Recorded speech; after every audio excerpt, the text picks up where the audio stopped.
Good day and welcome to Mission Control Houston, where the team of flight controllers is watching systems aboard the International Space Stations in support of the Expedition 31 crew aboard the space station.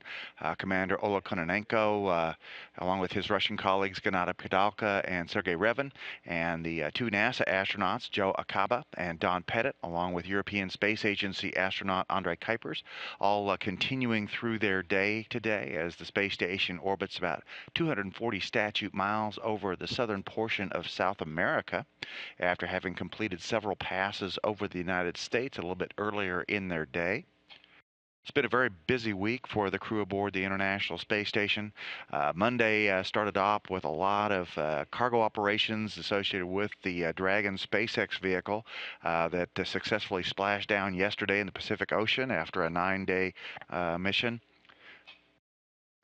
The crew did a lot of cargo operations and also completed some orientation for the new crew members, which are Joe Acaba, Sergei Revin, and Gennady Padalka, as they just arrived at the space station in mid-May.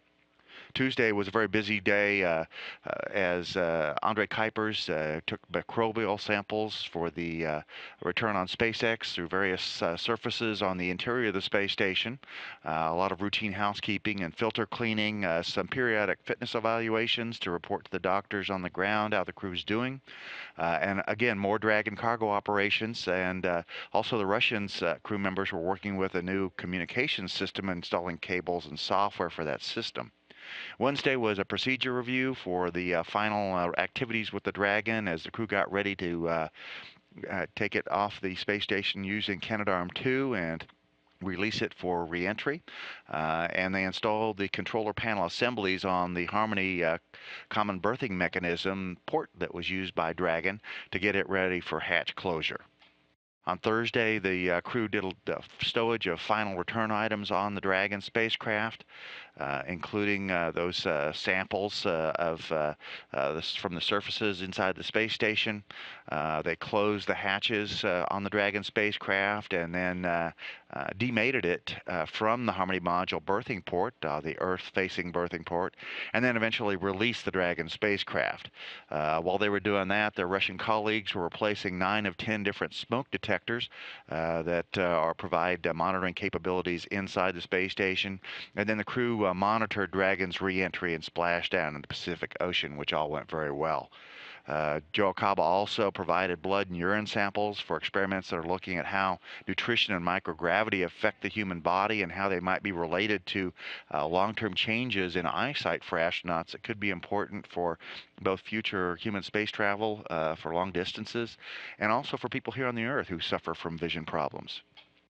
Today is a final busy day for the crew on board the space station. That final Russian smoke detector replacement, more work with new communications systems.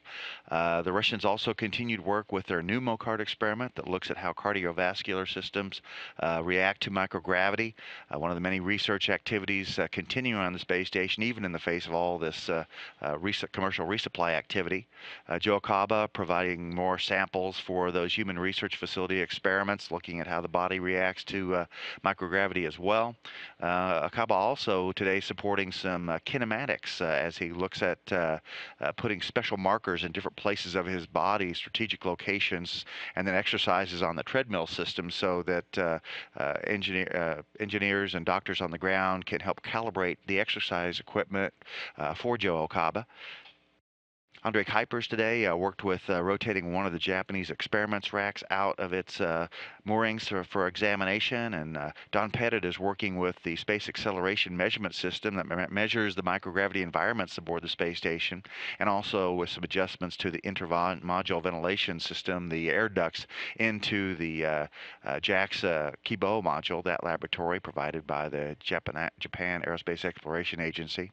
Don Pettit also is doing some sound level monitoring throughout the station, and he is doing some rearranging of some of the stowage in anticipation of the next cargo vehicle to the International Space Station.